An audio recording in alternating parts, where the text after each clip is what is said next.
MSI releases official statement on burnt X870 motherboard socket and AMD Ryzen 7 9800 by 3D. MSI has begun investigating the issue of the burnt X870 motherboard and the AMD Ryzen 7 9800 by 3D, saying it will independently find out the root cause. MSI says it is working with AMD to properly investigate the burnt Ryzen 7 9800 by 3D CPU and X870 motherboard. The recent incident of a damaged, burnt AMD Ryzen 7 9800 by 3D took the PC builder community by storm. Thankfully, it is not a widespread issue like the melting of the 12V HPWR connector on RTX 4090. But several techies and now PC hardware manufacturers have started looking into the issue in detail. If you remember our previous report, we presented the case of a Redditor who posted pics of his burned X870 motherboard socket and a similarly burned AMD Ryzen 7 9800 by 3D processor. According to the majority of the reports, this resulted from a human error, and it wasn't the processor or the motherboard's faulty design.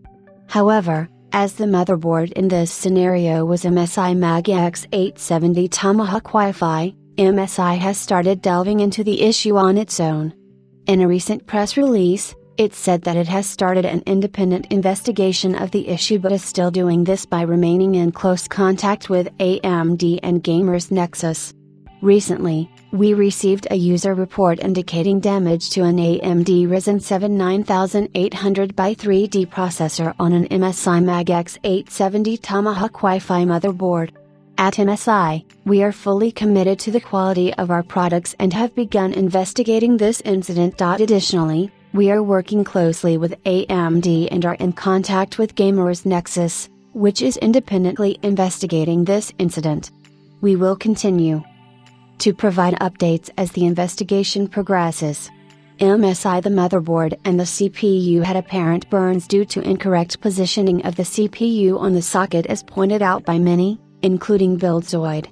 As per Buildzoid, the human error was probably due to trying to install the CPU vertically by ignoring the triangle mark, which resulted in the chipping of plastic from the socket and the CPU substrate in some places. Nonetheless, the user has provided an update that he has sent both the CPU and motherboard to Gamers Nexus for detailed investigation.